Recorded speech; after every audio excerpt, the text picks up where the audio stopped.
Hello and welcome to episode 78 of PhotoKitchen. I'm your humble host, MD Welch, and on today's all-digital version of PhotoKitchen, we're bringing you some more color information, color enhancement inside of Adobe Lightroom Classic and Adobe Camera Raw. If you're using Photoshop's Adobe Camera Raw, everything we're going to talk about is pretty much identical here. It crosses over perfectly, so don't fear the Lightroom Classic. Embrace it. But we're going to do all of this in Lightroom Classic, but again, it does cross over. Now, when I talk about color enhancement, there's a lot of different ways to enhance color inside of Adobe Photoshop, and how it enhances the color of a particular image and what you're trying to do with those particular images, that is totally up to you. I am going to be honest with you. Everything that I'm going to show in this video is totally personal preference. How you approach it, how you use it, the type of imagery that you use it on, it is totally up to you. But I am going to talk about actually four ways to enhance or change color in the image. Their pros, their cons, their approaches, and maybe what you want to take away from this and apply to your own particular work. Now I have three images here. I have one that has kind of more of a muted tone, not a lot of color going on. I have another image that has a lot of color and a lot of contrast, and another image that has a ton of color. And we're going to see how these tools are going to change. The tools themselves, we're going to talk about the tone curve just a little bit. We're going to talk about color mixer, color grading, and lastly, calibration. And calibration is the one that a lot of people have the most amount of questions on because it's the one that gets used the least because it's the one that could be the most confusing. So if you have calibration questions, stick around for that because we're going to talk about that a lot. But let's first talk about the one you probably shouldn't use that much, if at all, and that is tone curve. Now, tone curve is great for establishing contrast, but tone curve also has the ability to manipulate the red, green, and blue channels. The problem is that when you alter the red, green, or blue channels in an image, you're also changing their tonal values. Tonal values are lightness and darkness. Color information is separate from tonal values. But when you adjust tone curves, you're also going to be pushing around the actual tonal values when you're shifting reds or cooling down shadows or something like that. Now, unfortunately, Lightroom Classic doesn't give you a way to establish this only as a color enhancement like Photoshop does. So for that reason, we're just going to go right past tone curve.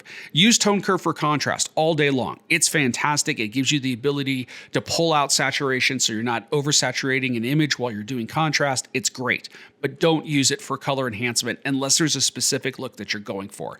It can cause more problems than it's worth. Let's start with color mixer because color mixer is actually three different tools in one, and that can be confusing unto itself. At the top of the menu, you have two words or tabs, mixer and then point color. We're going to talk about point color a little bit later on, so I'm not going to spend a lot of time on it here, but I am going to talk about mixer right now because mixer is actually very old school, but it's still very powerful. Underneath that, you have the ability to change how you're mixing colors, either HSL or color. And here's your first PhotoKitchen tip of the day. Don't ever use color. It's terrible. It is hot garbage. I don't know why it still exists, but it's a terrible way to manipulate color, especially because HSL does it so much better. And I'm sure somebody's going to write in the comments and goes, "You don't understand the power of the color." Okay, great. Let me know it in the comments section. I want to hear it, but I think it's hot garbage. HSL is amazing because not only does it do what color does, giving you the ability to change the hue, which is the difference between a red and a green, saturation, which is the difference, say, between a burgundy red and a fire engine red, and luminance, which is the difference between a bright red and a bright pink. It gives you those controls just like color does, but the added benefit of having this thing, the target adjustment tool. The target adjustment tool allows you to just point at a color and say, I want to change that. And you don't have to know if it's green and blue, if it's just green, if there's some yellow in there, anything like that. We're going to start by shifting the hue. Target adjustment tool has already been clicked on, so it's active. And the only way you know that is it has an up or down arrow underneath the circle. And also when you bring your cursor in, your cursor is going to change with that same icon underneath it. We're going to come into the red leaves here, and if we drag up, we're going to shift the hue one way, and if we drag down, we're going to shift the hue another way. Now, I really like this kind of magenta, almost like a pinkish purple to the leaves. It just makes a little bit more of a dramatic impact here. I don't know why, it just really resonates with me. So I'm going to drag down here and take note in the color mixer as I move my cursor up or down while I'm holding down the mouse button or the trackpad.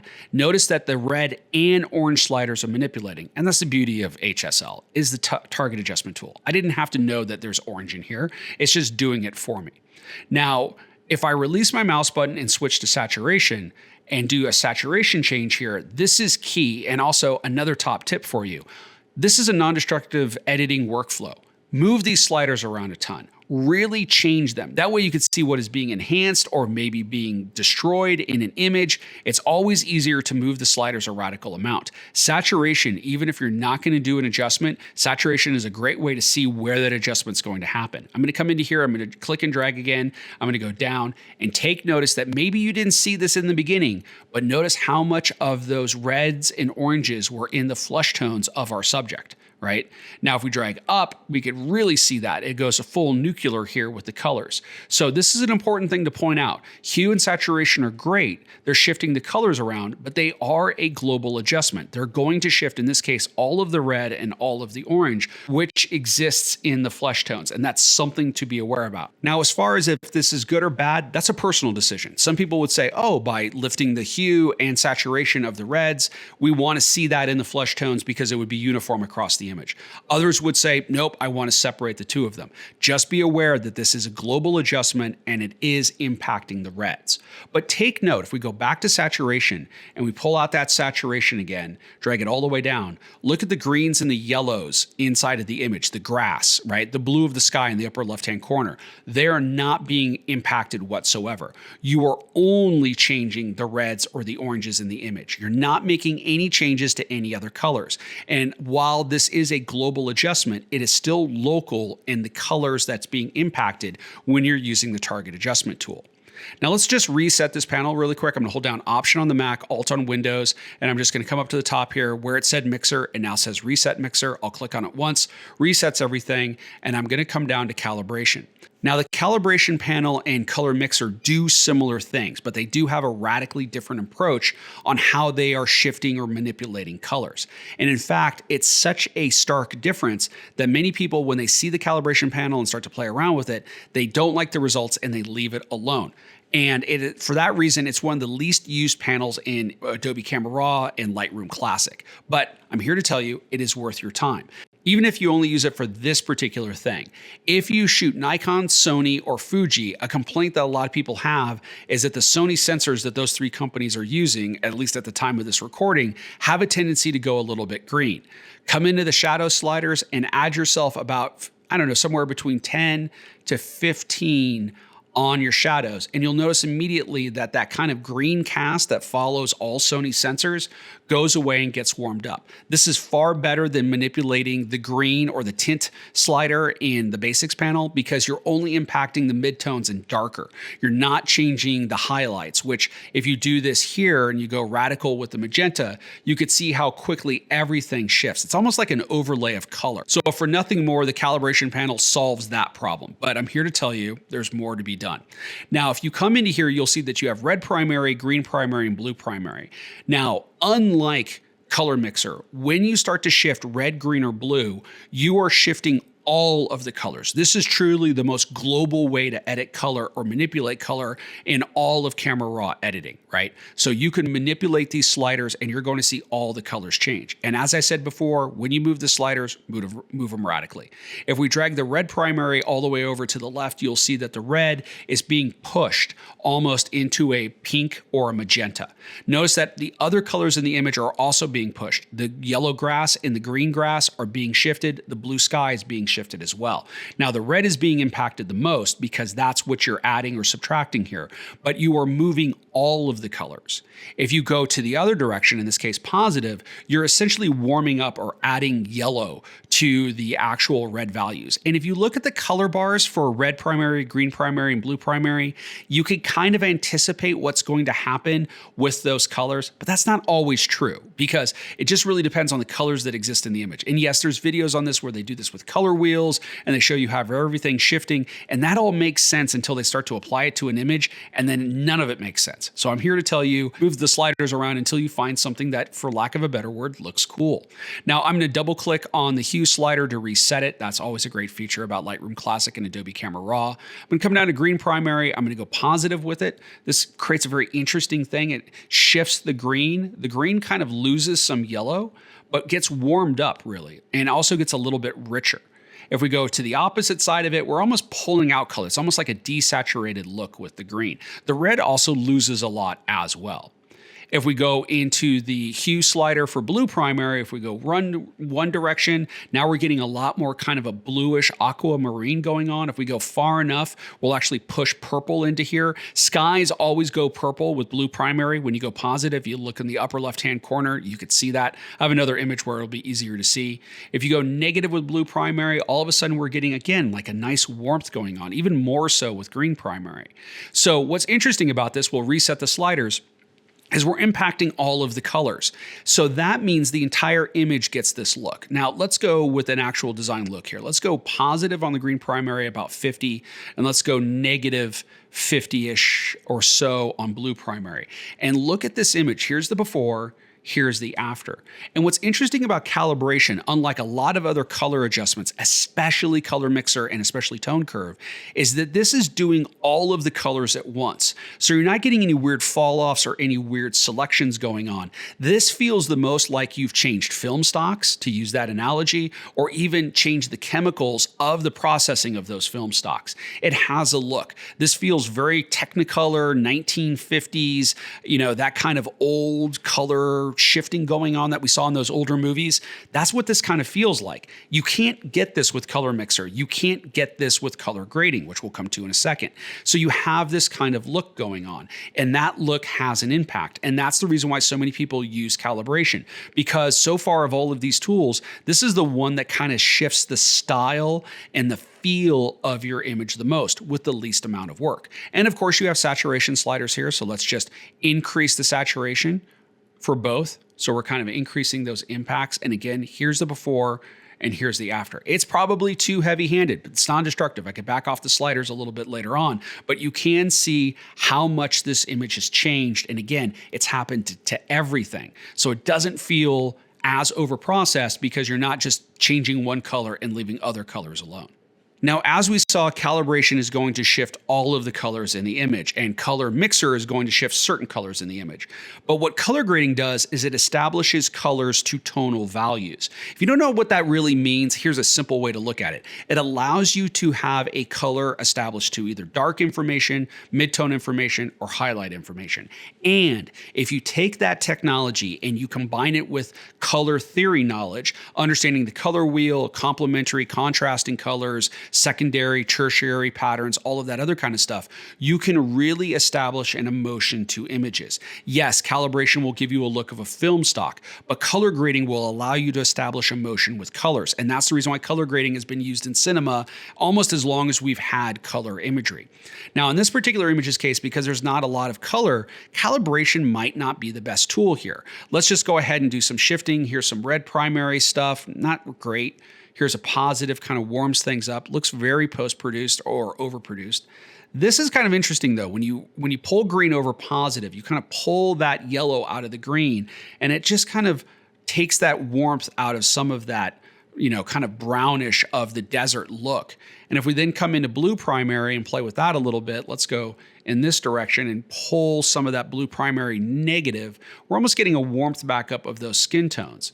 And this does create a very interesting look, but it does have a look. And in this case, it almost feels more like a filter here. And that's an important thing to stress. Sometimes calibration will work great with a certain tone and color pattern in an image, and other times it will just look like you've just slapped on an Instagram filter. So let's just reset everything here. I'm gonna reset all my things. I will still come in and use that shadow control. Let's go positive 15 with this. That seems to be a good value, probably a good thing to do with import presets for our Sony, Nikon, and Fuji shooters out there. I'm gonna come back into color grading here. Let's start with shadows. And just like everything else, I'm gonna go very heavy with these adjustments at first. Let's go with this purple blue kind of for shadows here. That's nice. Let's do a complementary or contrasting color of almost like an orange. Let's come into here and do something like this. And then for highlights, I find that highlights, especially with images that are very brightly exposed, you kind of get this just overlay here. So if I do any highlights, it's always warm highlights, at least warm in this particular image's case, and I'll do a very subtle amount. And I'll come back into midtones here, and let's just back off saturation a little bit, and same with the shadows here. But if we look at this image, which just doesn't have a lot of color information, it's muted, we kind of create this different look going on. And this could be tweaked and played around with. Probably needs to be a little bit more warm less red. Let's come into the shadows here. Let's maybe pull this a little bit over to the purple, but you get the idea. You could see how impactful color grading is. And in a lot of cases with color grading, especially say lifestyle work or something like that, or a lot of more muted or realistic color tones, color grading might be the better option than calibration. Or you definitely could use them in conjunction with each other. There is that possibility. And there's always the ability to come in and do color mixing as well if you find that you need to do a little bit more to those images. Now, all of this is good and fine, but there are some limitations to these tools. First and foremost is that, especially with tools like color mixer, color grading, and calibration, you are altering or doing a global adjustment. And if you don't want that adjustment to happen throughout everything in the image, there is limitations here because these tools don't all exist for local adjustments. So at the moment with this calibration, this is how we're getting this look for this particular image. But let's say you didn't want the skin tones of the subject or the model here to be impacted. You wanted them to be left alone. Unfortunately, calibration doesn't exist as a tool for local adjustments. So let's just go ahead and hold down Option or Alt on our keyboards. There we will go from eyeballs to switches on the far left-hand side, and we're just going to switch this off. We're just going to turn off calibration. Let's come in to our local mask. Let's create a mask. And by the way, another great PhotoKitchen tip here is select subject even if you don't want to impact the subject and invert it. A lot of times you will find that the AI selection inside of Adobe Lightroom Classic or Adobe Camera Raw will do a better job selecting a subject than the background around a subject. So I do that more often than not. And now if we come into here, and we'll turn off show overlay here so we can see the color. If you come through the actual adjustments available to you as a local adjustment, you'll see you have tone.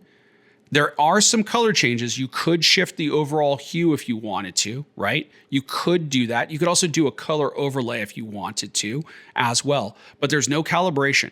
There's also no color mixer. You only have point color. Again, I'll turn off show color overlay here. Now, point color is kind of a HSL on steroids. And here's a quick crash course on it. You click on the eyedropper tool, come over to an area or a color that you wish to sample. You get this nice little zoomed in window here so you can see what you're clicking on. I'm going to click on this once and I get a box and a bar here. The box and the bar give me the ability to shift the current color, which is kind of a deeper red. And you could also do that numerically with these sliders down below, hue, saturation, and luminance. Moving these sliders changes this. So let's just change the hue here this way. And you can see that the circle inside the box is moved. The little dots your original, the circle's your new. And let's maybe brighten it up a little bit by dragging this up a little bit here in the box. And you'll see that the sliders have also moved as well. So the box and the bar and the three sliders here do the exact same thing. Range just allows you to change the selection range. So if you wanted to expand that a little bit into certain areas, you can, and you could just go ahead and click and drag and expand those ranges or narrow those ranges if you wanted to.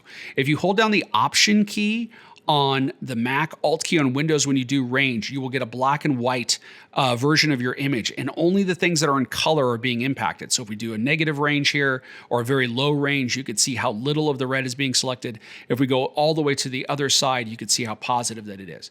But what's interesting is because of that local adjustment, we're not impacting the flesh tones of our subject. We're leaving them alone, which is great. Now you could also come down and you could further increase the hue range, saturation, and luminance range by moving these boxes around. That could also help you out. You could check visualize range so you get that black and white permanently if you needed to do that. The beauty of this is now we get to have our cake and eat it too. So we'll go ahead and uncheck visualize range. And now if we come up to the mask, so we have our before and we have our after. And unfortunately, this is the only way to impact color locally inside of Photoshop. And we're omitting two tools here, color grading and calibration. You don't have access to them on a local adjustment. But there is a workaround, especially with calibration. What I'm going to do is I'm going to delete all masks here. I'm going to get rid of this mask. I'm going to come back in and let's turn on calibration. Come back down, hold down Option on the Mac, Alt on Windows, uncheck calibration here. We have that great color back. But let's say we don't want our subject to be impacted by this calibration, or we want to limit it. Well, let's try that. We're going to come in, go to our mask tool, select our subject now, and now we just want to impact our subject. We're going to use point color, and let's come into like just the shadow here of the cheek, because that's going to be the most amount of this color we want to worry about. We'll click once to apply that, and then we're going to come into hue, and we could just kind of balance hue out a little bit. So let's go a little bit positive with it. right? So we're shifting that red over to more of a yellow, and you can see that in the box here as you're doing that. You could even desaturate just a touch if you wanted to. And if we do our before or after, you could see here's our before, here's our after. It's subtle.